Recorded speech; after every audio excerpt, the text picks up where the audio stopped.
Durangoko landako gunea bihurtzen da urtero euskal kulturaren jaialdiaren bihotz bizia. Eta bertaratzen den orori ponpatzen dizkio lurralde horren taupadak. Ahotsa hitzez sortuak diren istorio eta melodia horiek, bisitariekin batera, geografia oso bat osatu arte.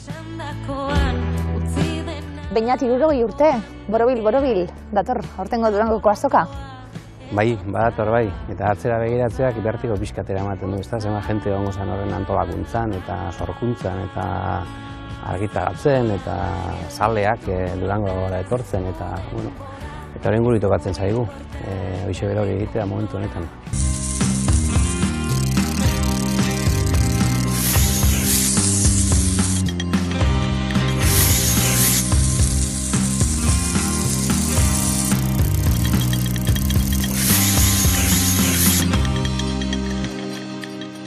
Sei hamarkadatako ibilbidea eta lorpen handiak egin direnaren sentsazioa, baina erronkak daudenaren abe bai.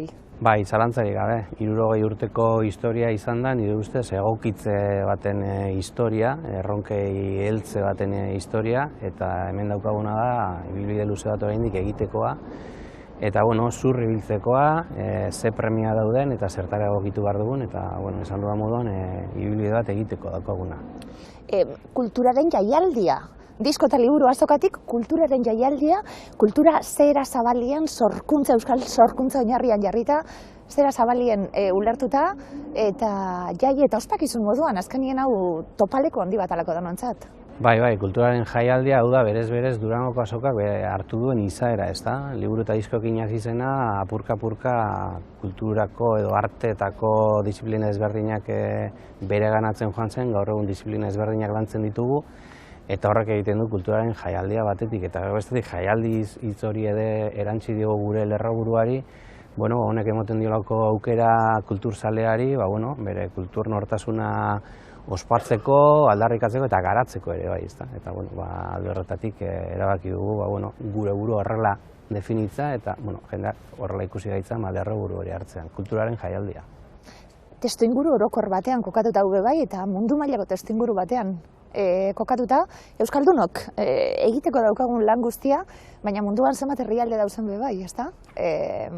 Sufritzen momentu honetan. Bai, zalantzari gabe, sufritzen alde askotatik, kultur eta hizkuntz gutxituak direlako bestetik eta batetik eta bestetik, gerra baten erdian bizi direlako ere bai, ezta? Guk aurtengo azokan erabaki dugu Palestinako genozidioa salatzea, horrela egin dugu orain arteko agerraldi guztietan, eta bihar bertan ere, hementxe, plaza honetantxe, egingo dugu ordu erdiko geldialdi bat genozidioa salatzeko.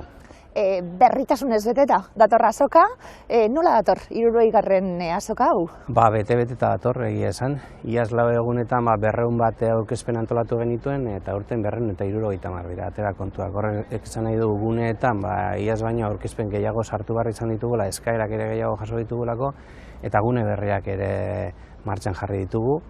Esaterako arte ederren gunea, ilustratzailei tokia egiteko, eta podcasten gunea ere bai, egunero 3 podcastari gara grabatzen eta sareratzen eta pilulak sare sozialetan jartzen eta Durango jai handi da eta etortzeko deia egin beharko du hemendik, ezta. Zalantza barik, luxuzko privilegio bat dela esango nuke, sortzaileentzat ispilu hau izatea eta ikusgarritasuna izatea egun hauetan, baina kulturzaleontzat bai eta hartu egun honetarako tartea izatea beste urtebetez, torri beharko da, ezta etxeko egia esan etortzeko deialdi hori egin. Gai dudari gabe, gonbidapena luzatuta dago, badakizue, etorri horretik beti gomendatzen duguna, webgunean sartu eta egitaragua ikusi, oso oparoa da, eta batez ere etorri gauza berriak deskubritzeko gogoz eta ilusio horrekin.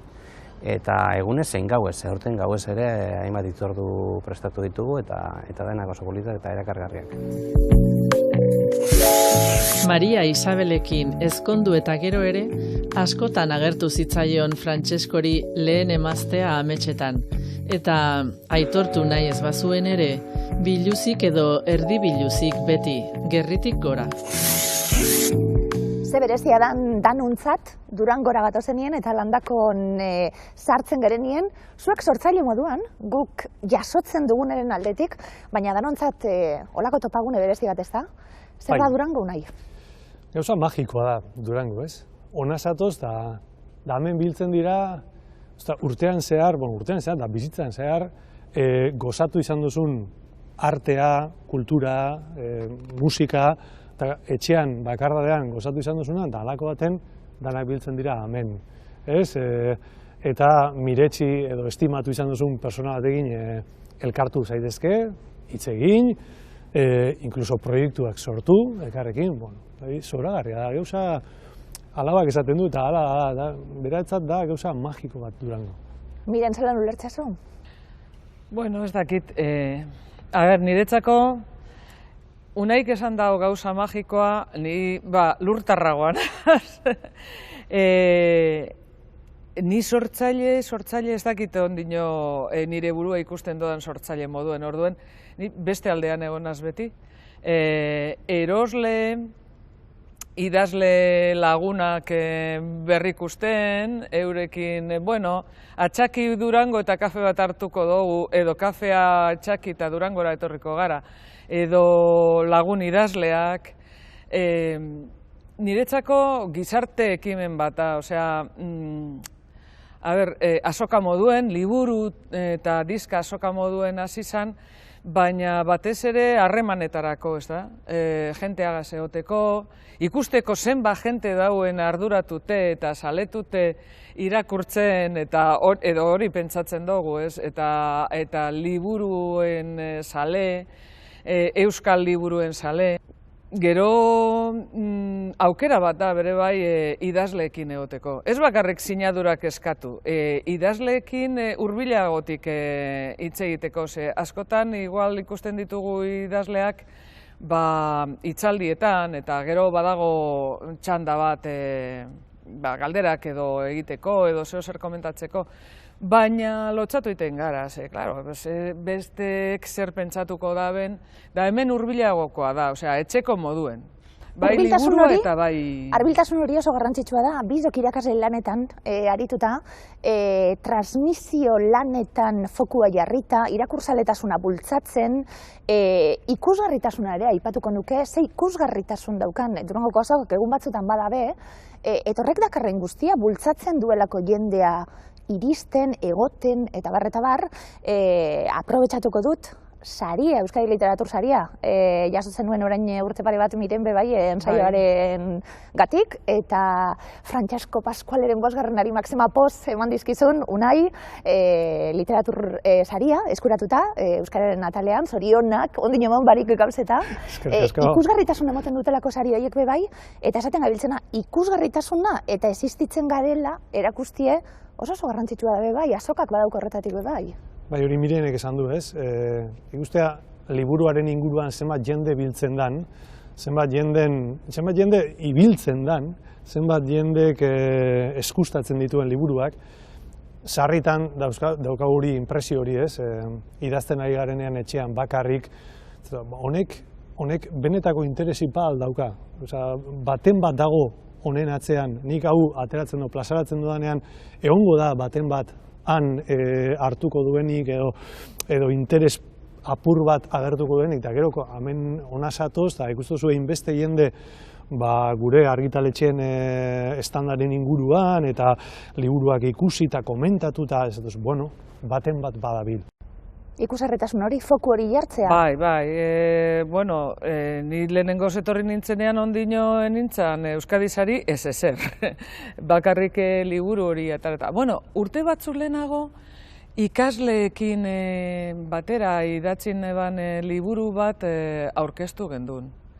Eta hori izan zen, bai ikaslentzat eta bai niretzat. Eurek esate deben, eskegu, inork ezin daike esan, hori uste donik, 16 urtegaz edo 15 urtegaz idatzitako kontakizun bat, liburu argitaratu eta Durangon aurkezteko aukera eukiko dugunek hori izan, baina nik 50 bat urte nituen eta niretzako bere esan lehenengo aldia. Eta horretan maila berean eurek eta ni. Hori ikaragarri izan zen, gainera jente asko etorri zen, kurioso asko, familiakoak eta holan bebai ez. Eta gero, norberak maite duena argitaratu eta Durangora etorri. Eta pentsatzen noan, ez da inor hurbilduko, nori interesatuko jako, gainera, liburu bat edo bi saltzen badodaz, posik, saldu nituen batzuk, eta gainera jentearekin hitz egin, eta hori da, azkenean, txute horregaz urtetzen dozu, ez da? Galdera baten, galdera du ez, Jakin nahiko nukelako, Unai, zure lehenengo aldia, zein izan zan sortzaile moduen, lehenengo aldia, etorri zinetela, euskaldun moduen, eta herritar moduen zein izan zan, eta gustatuko litzaidake, esatie, nolakoak diren zuen irakurliek? Hori ere derra izango dalako? Ikustien hor datorren zure liburuaren bila? Galdera asko, lehenegotik igual kronologikoki hasita, gu lagunekin etortzen ginen, oso gazterik, ez da ginik 14 urterekin etorko nintzen, eta kuriosoa da, orduan egiten genuen, nik klase batzuk, eskola batzuk ematen dituen, ume txikiei eta eskolak, eta horri irabazten duen diru guztia aurrezten nuen, Durangon gastatzeko gero. Ez da izen bat kobratzen nuen, 1000 peseta edo zematzen eta 1000 eta 1000 eta 1000 eta azkenean, Durango heltzen zanerako 10.000 pesetan euskan liburutan gastatzeko. Da gero etorri nintzen, orain etortzen naizenetan, argitaletxeetako jendea eta zeutzen duzu, eta oparitu ditizkizut liburuak. Oparitu lehen oparitu behar dira liburuak, ez orain, baina badauka soldata eta erosi ditzaket liburuak, eta orduan horre biltzen zen, pesetak biltzen, da oso diferentea zan. Da gero, sortzaile moduan etorri nintzenean, ondo gogoan daukat, bi idazle on ginela elkarrekin, ez dut bestea nor dan esango, baina on ginen, bakarrik, esan inor hurbildu, ez sinadura, ez usteot bestearen lagun batzuk etorri zela eta nire liburua erosi zutela penaz. Honekin dauen honen liburuare erosiko dugu. Izan zen oso tristea, eta zen, hau da, eskaitu inok ezagutzen, da gero horri buelta eman genion zorionez, eta kontrakoa ere tokatu izan da, sinatu egotea gelditu barik, oso urte asko dira, eta 14 urte genituenetik, joan dira urte batzu. Nor dator, Unaien liburuek eskatzen? Danerik, eta hor oso kuriosoa da, lehen komentatzen egon gara, batek esate dizu, hau pasarte hau edo kapitulu hau edo personaje hau da irakurri doan gauzarik onena, eta hurrengoak esate dizu, asko gustatu zail liburua, baina justo personaje hori o pasarte hori da naskagarria. Eta kontrako gauza esate dizute 5 minutuko aldean, ez? Holako oso jende diferentea dator, jende gaztea, heldua, oso kuriosoa da eta oso niretzako oso aberasgarria da. Gero hurrengoa pentsatzen dozunerako hor dauzkazu irakurle mota batzuk buruan, ezta? Miren, lehenengo azoka zelan gogoratzen zu? Lehenengo azoka kristonotza Durangoko azokan, azoka zarrean, eta 1979. Ni unibertsitatea momentu aretan, nire adina esaten ari naiz, bale, 19 urte. Ordura arte ni Durango existitzen zanik ere ez, eta unibertsitateko lagunekaz, eta ezagunekaz. Joango gara Durango, eta zer da Durango, zer da? Baiten da, liburu azoka bat, eta ez da izan. Eta han etorri ginen, piloa jente. Claro, lekut askoz ere txikerragoa zan, kristonotza pasatu gendun, baina izen zan, de repente, zenba jente, euskerazko liburuak. Erderazkoak ere ego zan, baina hainbeste euskera leku kontzentratu baten, leku bakar baten, hainbeste jente euskeraz egiten. Claro, orduko bideak ez ziren oraingokoak, ni Mungiatik entorren eta etorri behar zan kotxez. Ordu bete, eronon aparkatu ez da itzer, askoz ere gauza komplikatuagoak ziren, ez ziren hain errezak, baina de repente ikusten dozu jente pilo bat dauela, eta jenteak irakurtzen dauela, eta euskarazko liburuak ez dauzela bakarrik, karo, nia 76an alfabetatu nintzen, 16 urtegaz. Ez dauzela bakarrik unibertsitate giroan, badauzela kalean be, da etxean komunitate sentsazio hori, etxean konteu eta hurrengo urtean gurasoa etorri ziren. Da, claro, nire aitak ez eban askorik ezagutzen, bai amarentzat izen zen ikeragarria zebera, claro, gerra aurrean jaioa, oso txikia zen, gerra egon zanean, baina gogoratzen eban apur bat garaia eta gainera bere aizta nagusiagoek kontatuta eta holan. Eta gero, gerra ostean, euskerak zelako loturak bizi ebasan, ez da? Kalean ezin zela hitz egin, debeku zuzenak agian ez, baina praktikan bai, debekuak. Da, derrepente, 79an zatoz leku batera, eta jente guzti euskeraz, eta pilo bat liburu, eta, izen zen, beste mundu bat ikustea lez, ez? Da, gero loba txikerragaz, lehenengo lobagaz, txiki-txikitzu esala urtebigaz edo ekarri gendun, eta ia semeakaz, eta ikasleakaz, eta, bueno... Tradizio hori. Bai, gero urtero, eta ja ona aldatu ginen, eta hemen kalefazioa, berota dana pasatzen dago hemen.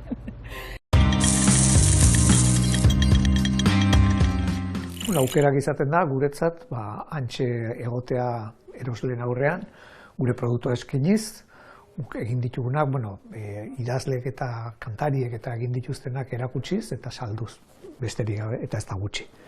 Oztoporik nik berez ez diot ikusten, jende asko gaudela, baina gutxi baleudek kexatuko gineak gutxi dielako. Orduan, euskal literaturan eta liburugintzan eta kulturan oroar gabezi asko ditugu, baina Durango da ondo funtzionatzen dutenetako bakarrenetako bat, ezta? Eta orduan joera izaten dugu Durangori hau eta beste eskatzeko, falta da profesionalentzako gunea, falta da ez dakit zer, falta da sortzaileen gunea, eta haiek saiatzen dira horri guztiari erantzuten, baina nik uste, errazkeri badala gure aldetik Durangoko azokari hau eta beste eskatzea, ez da? Egiten dutena ez da gutxi.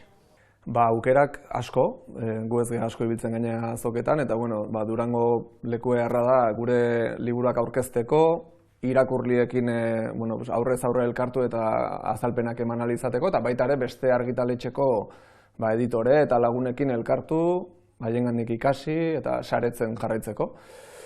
Eta oztopua edo arriskua ikusten dioguna da, hain zuzen hoixe, ez? Hain plaza garrantzitsua da Durangokoa, euskal literatura nahi gabe bihurtu daitekela, ez? Horren bueltako jardun bat, eta igual galduko dugu urtean zehar dauden beste, eta eroslian ikuspegitik ere, batzutan ematen du ja bertara jun eta liburu batzuk erosita kunplitzen dugula edo, ez? Eta urtean zeharre, liburu dendak hor daude, beste 1000 modu badaude liburu literaturara hurbiltzeko, eta ez hain Durangora begira eta Durangok markatuta erritmoa, ez?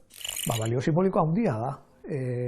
Egun batzutan, kultura modan dago, komunikabideetan agertzen da, badakigu hori ez dela erreala, espejismo badala, eta gero ez dela urte osoan errealidade bat, baina hala ere, ona da, eta importantea da, egun bat eukitzea, egun batzuk eukitzea, nun kultura eta liburuak eta sortzaileak protagonista izango diren, ezta?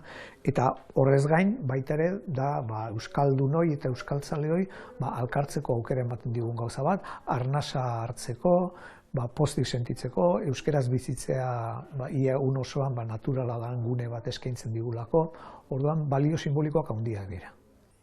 Guretzat euskal literaturan plaza garrantzitsuena da, eta guretzako oso garrantzitsua da, han egotia, iten dugun lan hori ezagutaraztia, eta ez gea esan duten bezala leku askotara juten, Durangon iruditzen zaigu egon behar dugula, eta egon nahi dugu, horregatik juten gara urtero.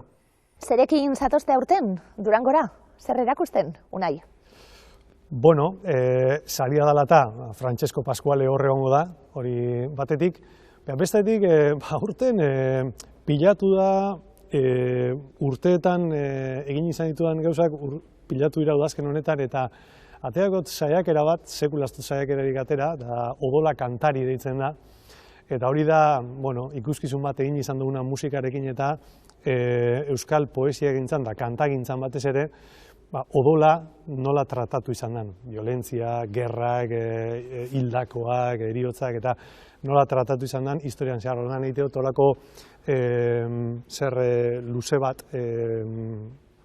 ibilbide osoa, euskal literatura hasi zanetik eta gaur egunen arte zer egondan, ez, arlo horretan. Baina, jendeak esango, saiakera akademiko bat ez, saiakera katxondo bat, ez hondik umorea handiarekin egindakoa, bestela gaia ere berez nahiko pisua da.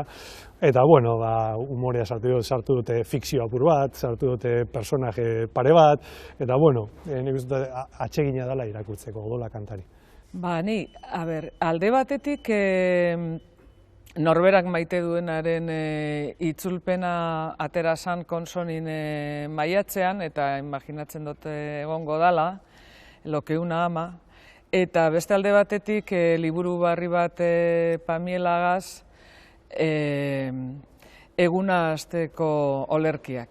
Eta, bueno, da pixkat gazteekin, orduan ikasleekin egin eban ekintza baten azalpena. Zelan hasi nintzen, klasean nengoela, klase egun guztiak, ordu guztiak, poema bat irakurtzen ahots goraz, ikaslei. Jartzen nintzen gelaren erdian eta irakurtzen.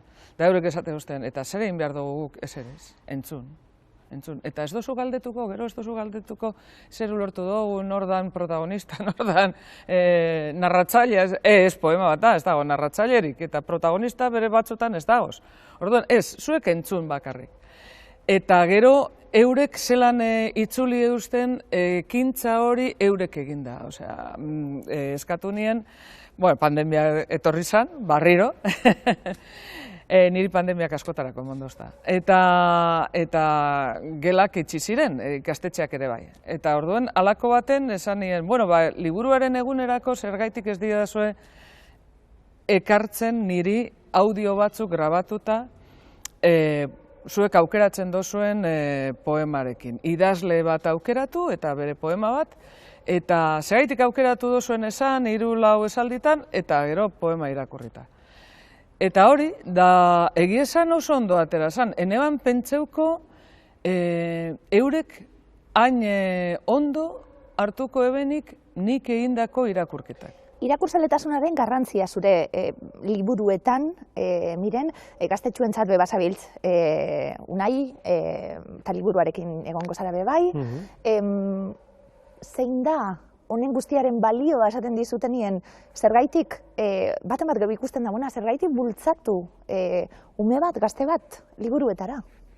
Bai, hori ahaztu intzailen, umeentzako liburu bat ere hartuka, plazatuko azokan, Andrakaz jaunaren bizarrak, eta zergatik batzuetan ez dago arrazoia handirik, nik beti gogoratzen dut ze ondo pasatzen nuenik txikitan umetan liburu bat eskuetan. Zenbat disfrutatzen nuen, zenbat barre, zenbat emozio, zenbat aventura, zenbat kontu. Zenbat bizi, bai.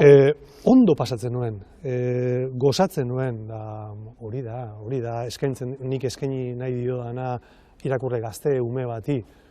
Eta, espadu gozatzen, hartu ezala pilota bat eta jolazten. Berdin da, baina nik hori eskaini egiten diot, geho hartu ezala nahi badu, eta espadu nahi, beste aukera asko dago munduan. Alde batetik, Unaik esan dauen moduan, irakurtzen dodan bakotxean, pentsatzen dut ze ondo pasatzen dodan. Eta zenbat gustatuko litzaidaken nire ikasleek, gazteek ere, hain ondo pasatzea. Horreitik hasi nintzen bere bai irakurtzen. Osea, nik hain ondo pasatzen eban eguna holan hasiz, etxetik urten baino lehenago azkenengoko minutuak gelditu eta irakurri zeo zer. Orrialde bat, poema bat, bardin zan, txatal bat. Eta beste modua zan eguna hasteko. Batzuk eta itxi egiten dabe, nik irakurri egiten dut. Eta pentsatzen dut batzutan ze ondo pasatuko luketen eurek. Igual ez da gertatzen. Baina, alegina, ilusio hori ez doztaino kenduko, ez da. Eta gero, azken liburu honegaz ikusi dut gainera. Eurek ere beste erabatera irakurtzen da, bela, guk bultzatzen badoguz, guk irakurtzen badutzegu edo esaten badutzegu behitu nik hau irakurri dut eta honegaitik interesatzen jat eta Claro, kromo aldaketa bat modukoa da, osea, zuk ze kromo daukazu eta nik hau daukat, eta bitu, honek hau eta bestea eragiten dit, ezta? Eta gero, hori bere gertatu izan jat, eurekin irakurtzen dozunean, tertuliatan, eta beste harreman batzuk sortzen dira, taldea egiten da, komunidade bat egiten da, eta liburua hor, claro, irakurri dabe, hori ziurtatu egiten da, baina azkenean liburua aitzaki bat da norbere burua irakurtzeko. Ba, egin nazike, Unai Elogiagaren iturria liburua, hau ipuin liburu eta novelaren arteko liburu bitxia da, janezake, eta gustatzen zaidana da batez ere ipuinak edo agertzen diren arau ondotik pertsonaiek komentatzen dituztela, eta irakurle gisa ere gu jokoan sartzen gira eta saiatzen gira antizipatzen zer jango dute bi pertsonaiek ondotik guk ipuina irakurri eta gero. Egia esan, erreferente iruditu zaiten liburu bat nire bizitzan, izan da Beñatarrutin arkeologia eragitan. Lehengo urtean poesia, nire zea berdina irabazizun, Donostia Kultura, eta irakurri nunean besarka da bezala izan zen nolabait, eta askotan jotzet bere gana, eta etengabe irakurtzeten liburua, da ez naiz nekatzen. Aukeratuko dut Pello Lizarraldaren Sargori, oso udagiroko liburua da, eta beraz, neguan normalean nahi izaten dugu ez dugun hori, beraz, Sargori aukeratuko nuke. Eta udalarako Elur guztia, bere beste novela bat. Errepide bazterrean aparkatutako trailer baten gerizpean zegoen gizona. Besaburua kabinan, begiak animaliaren ibili nagian. Bere aho erdi irekitik ateratzen zen hatsa, inguruko airea bezain beroa eta isila zen. Durangoko azoka hurbildu eta Nari Tarkaitz, zer sentitzen da sortzaile moduen? Bueno, betiko koordenada zaharretara bueltatzeko sensazio hori, ez? Hori, hainbeste urteren ondoren badakigu Durango zer dan, termometroa eta termostatoa espero dezagun, ez? Ematen digu eguneko temperaturaren berri, zertan den gure kultura, baina uste dut bere aspirazioa behintzat izan behar duela aldatzeko, temperatura hori aldatzeko borondate edo gaitasun hori.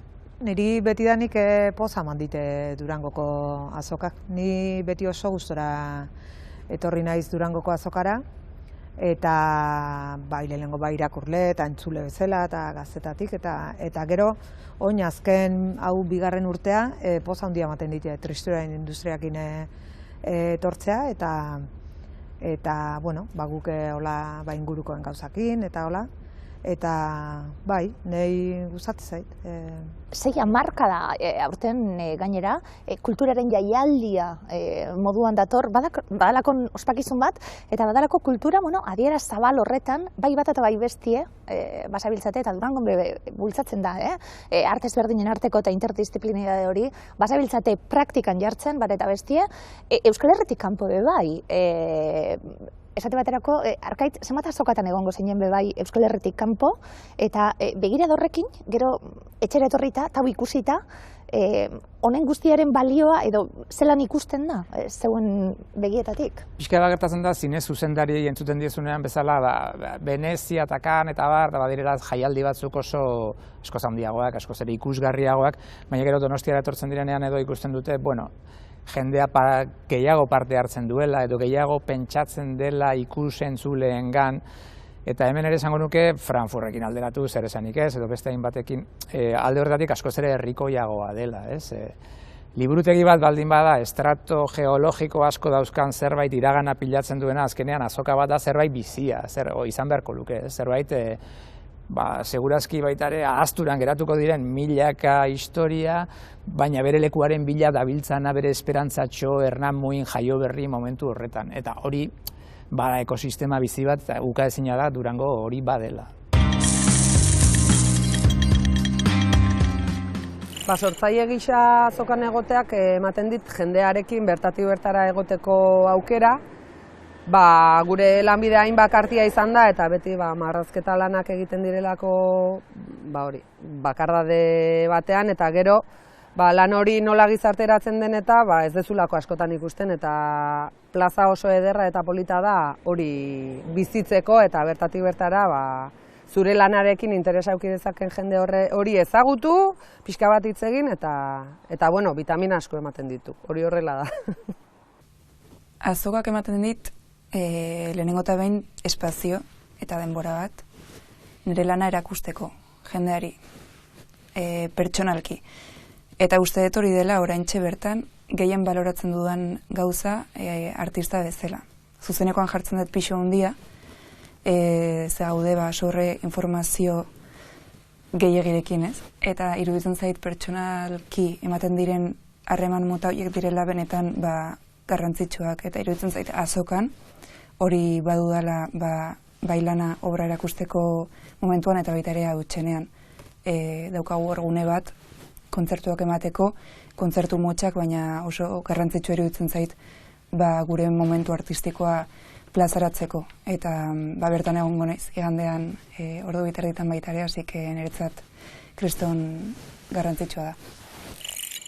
Egotearen erronkak izan daitezke, adibidez aurten lan asko egiten aritu naiz eta 3 liburu egiten ari naiz, baina 3rek argia ikusiko dute datorren urtean. Orduan erronka izan daiteke, urtero gure kasuan ez dela inerresa sortzaile bezala lehen aipatu duten harreman hori eraikitzeko jendearekin, urtero ez dalako eukitzen aukerarik liburu bat kaleratzeko eta hor gauza asko sartzen direlako.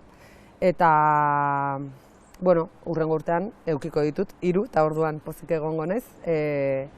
Eta aukerak jendea bertatik bertara ezagutzeko, bai argitaletxetako jendea, bai idazle edo kolaborazio posibleak egon daitezken pertsona horiekin harremanak berriak egin edo dituzunak indartu, tragotxo bat hartu eta harreman eta sare hori pixka bat bizi eta indartzeko aukera ematen du.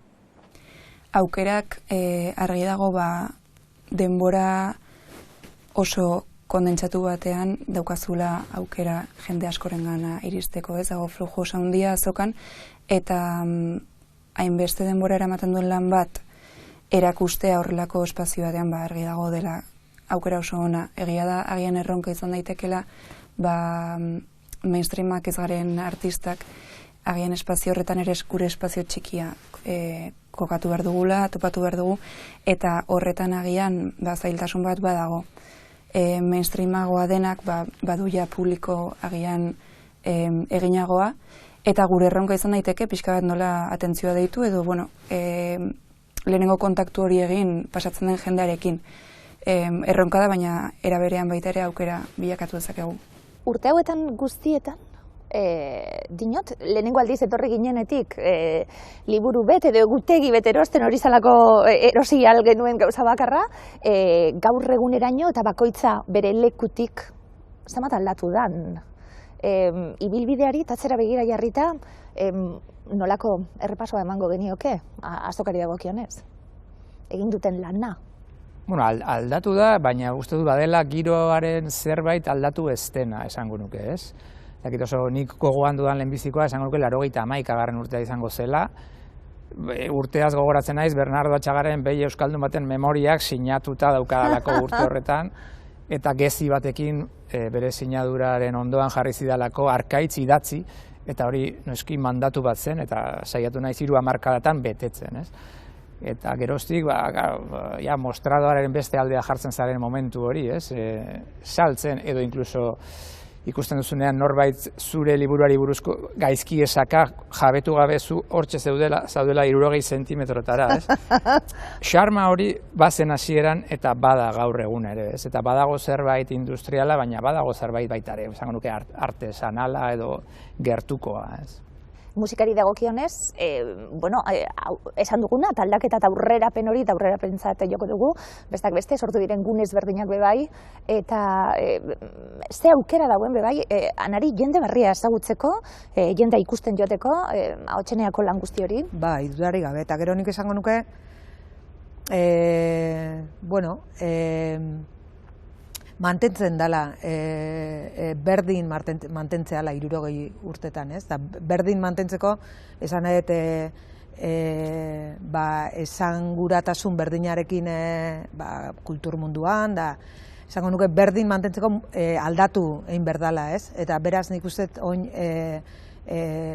ordungo bera dala, baina noski aldatua, ez? Eta zertan, bueno, gaur eguneko referentziak, talde referentziak, adibidez musikatik hitz egin da, musika referentziak hemen dauden, eretzat hori kristona da, jende desberdina, eta euskaraz abesten du hainbeste eta hainbeste proposamen desberdin da, proposamen pixkat, bueno, desberdin batzuk ere aukeratzea Durangon egotean, eretzat hori sekulako berria da, eta, bueno, nik uste, oraindik ere jarraitzen dula bere garaiaren, bueno, erakusleio bat bezala izaten, bere garaiaren formakin, ez, pixkat, eta niretzat hori da, eta nik uste hori ondo egindula oso, esan eta antolakuntzan aldetik eta espazioa eman, bueno, izan dadin gaur egun izan behar duna, ez? Zalantza barik, eta kulturaren jaialdia esaten dugu, eta kultura ulertzeko zematera dauzen, baina kultura ulertu alda gaur egun moduan bebai. Gaur egun, zer garan hori da, azkenien kultura, ez da? Zeren parte garan? Niretza bai, eta nik uste musikaren munduak asko markatzen dula, ez? Literaturaren igual zurrunago da, edo, zan edete formaz hemen adirazten dan zehaz, baina musikan aldetik dudarik gabe. Eta, bueno, hori da, gaur egunean musika horrelako gauzei lotua dago, horrelako, ez dakit nola esan,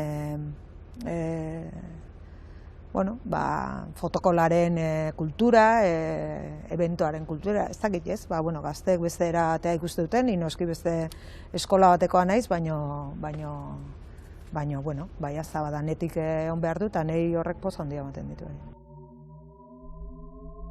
Bizitza urratsez urrats marrazten den ibilbidea da. Erritmoa aldatu arren, gelditzen ez den bidea. Batzuetan irmo, besteetan zalantzakor. Batzuetan dantzan, besteetan estropezuka. Baina beti aurrera. Urrats bakoitzak onaino ekarri gaitu. Keinu bakoitzak, hitz bakoitzak, topaketa bakoitzak. Urteetan urrutira begiratu dugu.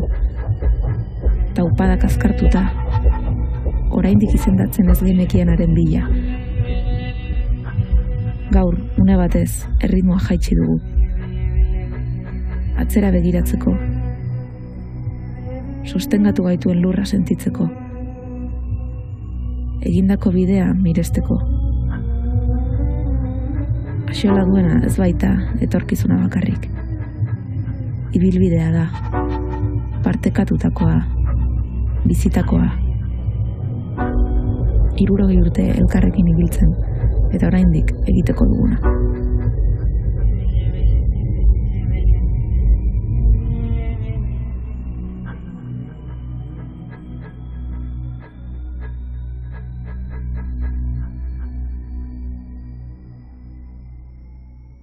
Sortu, zerekin, zatozte, aurtengo Durangora, liburu barria, kantuak sortzen bebai, eta gero betiko galdera, dinot, horrenbeste denpora sortzen gauzak egiten, zein izaten da, heldulekua pizgarria jarraitzeko lanbide honetan?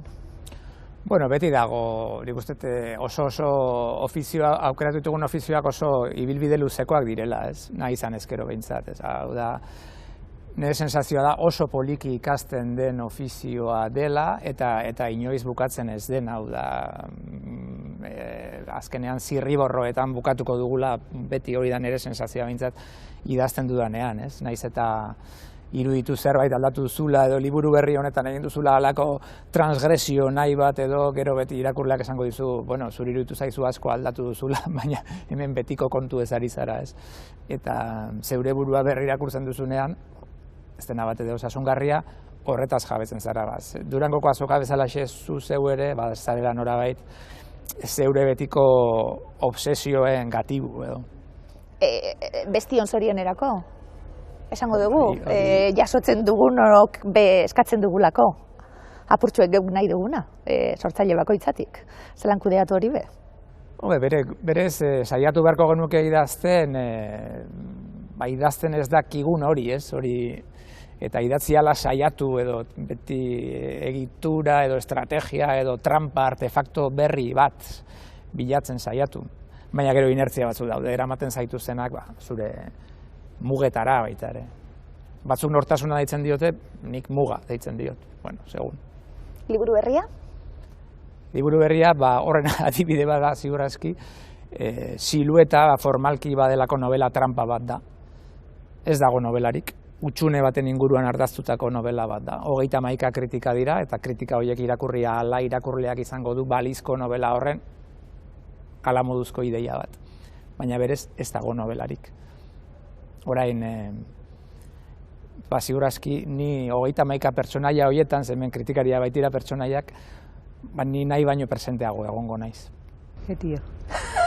Nahiko oteizean noa geratu zatzu orduan, nik ere ez daukat ez utxa. Ez daukat disko bat edo zeako, abesti berri bat bota egu, baina, pixkat ez gu tristura industria bezala gailuren bizi eta iso diskoa izango dut, eta gero, gure gauzak eta hola, baina beraz, horrekin horrengo da. Liburua bai, Anari, ezken nuen hitzegin liburuari buruz programa, baina liburua idatzitako baina arkaitzi diskoan noiz kalderatuko duen galdetuko diogu, baina idazlea badalako kantu sortzailea bai. Liburua kaleratu zenuen, zemuzko esperientzia izan zen, ez dakitza aurrera begira badaukazun planen artien, edo... Ederra izan zen, niretzat, esplikatu nun bere garaian bestera batea idazteko eta beste neurri baten idazteko aukera eman zidala, oin ni nahiko musikarekin izan naiz beti, disko bat egin eta diskoa egin da gustora xamar geratu baldin batzea, lehenengo sentsazioa da, ez dut gehiago inoiz horrelako disko bat egingo, eta orduan hor geratzea zea horrekin ez, bertigo horrekin, eta gero momentu bat pasatzea, momentu batzu pasatzea, denboratxo bat pasatzea, eta esatezu, ez nuke disko hori berriro ingo, eta hori da niretzat beste disko bat egiteko momentua edo ez, hasteko egiten.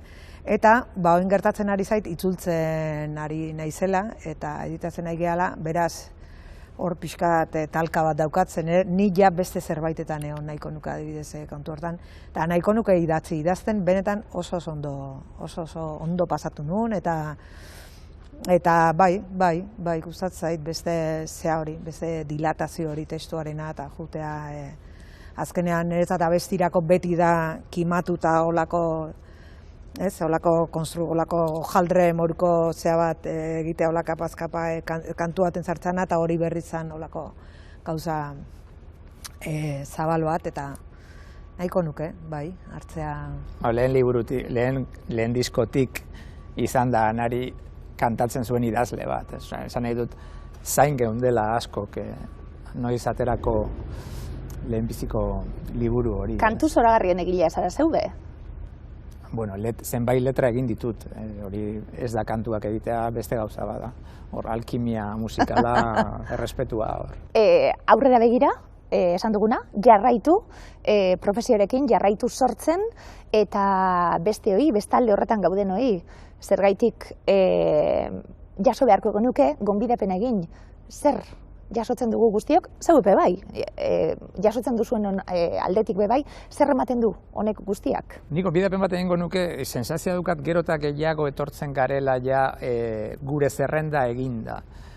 Eta nik uste Durangoren gauzarik xarmangarriena izan dela nik oroitzen dudanez, sustekoak topatzea bidean.